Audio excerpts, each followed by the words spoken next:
نہایت رحم فرمائے.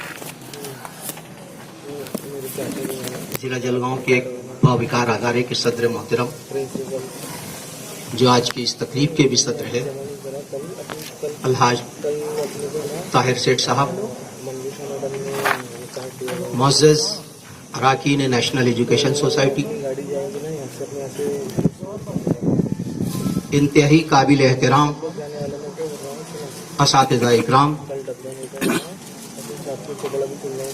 شہر یاول اور بیرون شہر سے تشریف فرما معزز سامعین اکرام،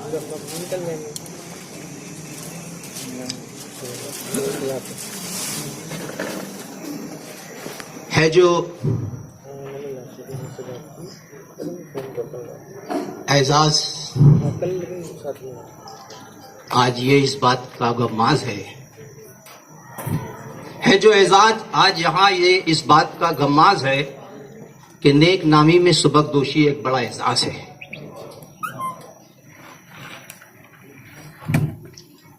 زندگی ہر انسان کی کٹ جاتی ہے.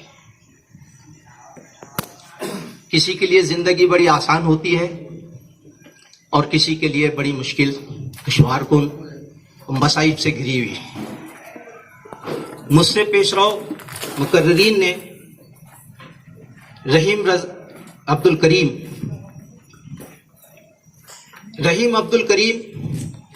یہی نام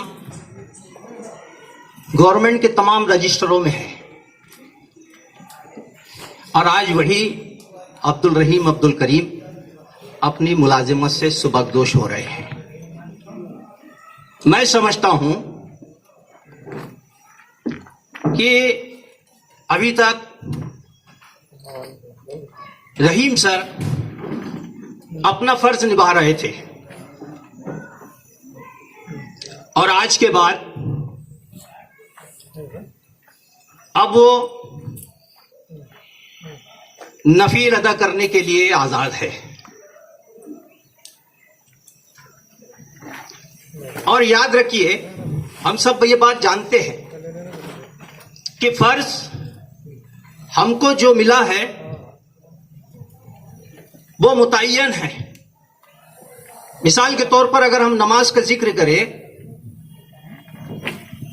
تو ہم کو اس کی تعداد بتا دی گئی ہے کہ اگر آپ فجر پڑھنا چاہتے ہیں تو 2 رکعت فرض پڑھنا پڑے گی، 4 پڑھنا پڑے گی، 3 رکعت پڑھنا پڑے گی. اس طریقے سے تمام نمازوں کے حوالے سے ہم کو فرض کی تعداد بتا دی گئی ہے، لیکن نفل کی کوئی تعداد متعین نہیں ہے.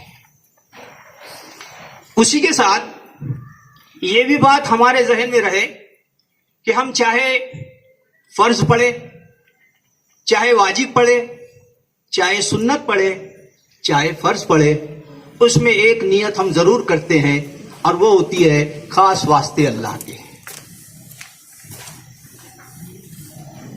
تو میری یہ ادبن گزارش ہے کہ جو ابھی ملازمت میں ہے یا جو سبکدوش ہو چکے ہیں، جو ابھی فرض ادا کر رہے ہیں یا نفل ادا کر رہے ہیں، ہمارا ہر کام للہیت کے لیے ہو، اللہ کی ذات کے لیے ہو. مدیر انقلاب شاہد لطیف نے بڑی اچھی بات کہا ہے کہ ہم ملازمت کرتے ہیں. ملازمت بہت طریقے کی ہوتی ہے، بہت سارے شعبوں میں ہوتی ہے. ایک متعین مدت میں ایک دیا گیا کام، اس کو ادا کرنا اور اس ادا کرنے کے صلے میں اس کا معاوضہ ملنا، یہ ملازمت ہوتی ہے. لیکن اگر یہ ملازمت کو اگر ہم نیک نیتی سے کر لیں تو وہ پھر خدمت ہو جاتی ہے. اور اگر خدمت میں للہیت آ جائے، اللہ کے حضور کھڑے ہونے کا ایک تصور آ جائے، آخرت کی جواب دہی آ جائے، تو پھر یہی خدمت آپ کی عبادت بن جاتی ہے.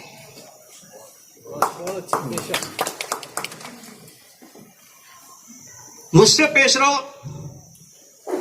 جتنے مقررین نے یہاں اظہار خیال کیا وہ سبھی اساتذہ اکرام تھے.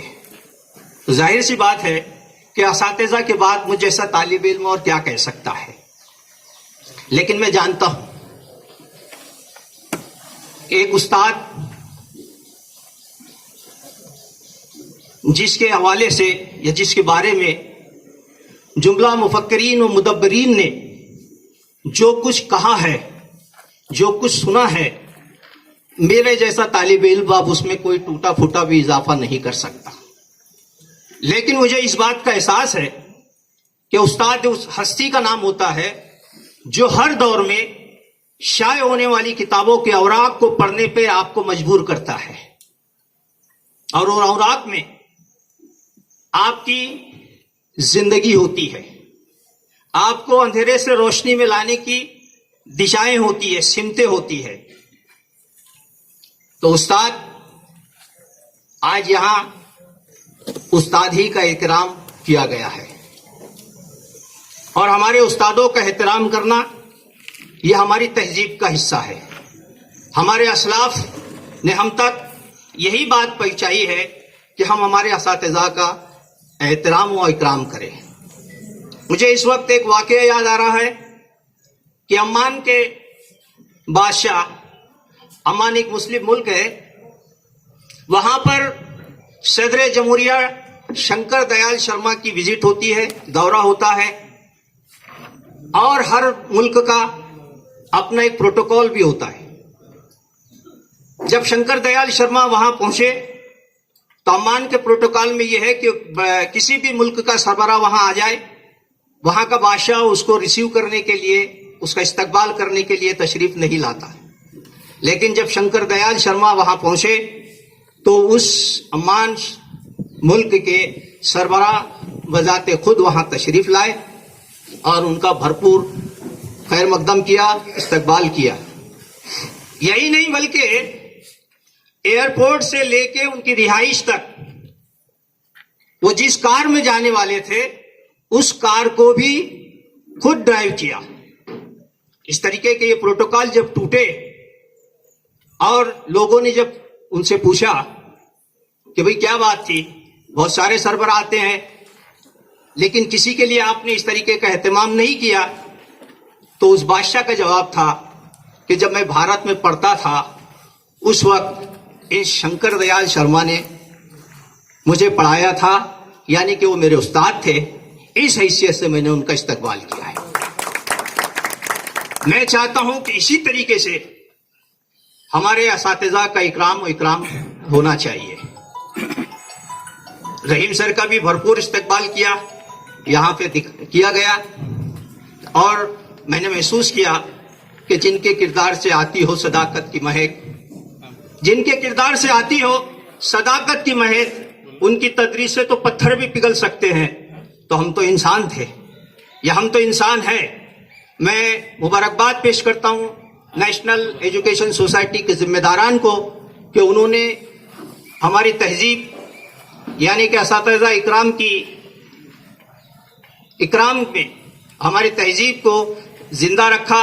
اس کے لیے مبارکباد پیش کرتے ہوئے میں اس موقع پر ایک اور بات یہ کہنا چاہتا ہوں کہ بحیثیت قلمکار رحیم رضا کا ادب میں کیا مقام ہے وہ روز روشن کی طرح آیا ہے، اور ان کے تعلق سے میرے جو احساسات ہیں، میرے جو جذبات ہیں، وہ میں بہت پہلے ان کی تصنیف عکس برعکس میں وہ قلم بند کر چکا ہوں. تو یہ ساری باتیں یاول کے حوالے سے کی جا رہی ہے. اکثر ایسا ہوتا ہے کہ شہروں کی پہچان ان شہروں کے پر رونق بازاروں سے ہوتی ہے، کچھ شہروں کی پہچان وہاں کی فلک بوس عمارتوں سے ہوتی ہے. لیکن رحیم رضا ایک ایسا نام تھا کہ جس نے یاول کا نام اپنی ذات سے مشہور کیا اور پورے مہاراشٹر میں یاول کو ایک پہچان دلائی. تو بحیثیت قلمکار میں بہت زیادہ ان کے اوپر گفتگو نہیں کروں گا. رحیم رضا یاول میں جو کچھ بھی خدمات انجام دے رہے تھے وہ تو آپ کے سامنے ہے ہی، لیکن آپ کو بتاتا چلوں کہ رحیم رضا اور میرا تقریباً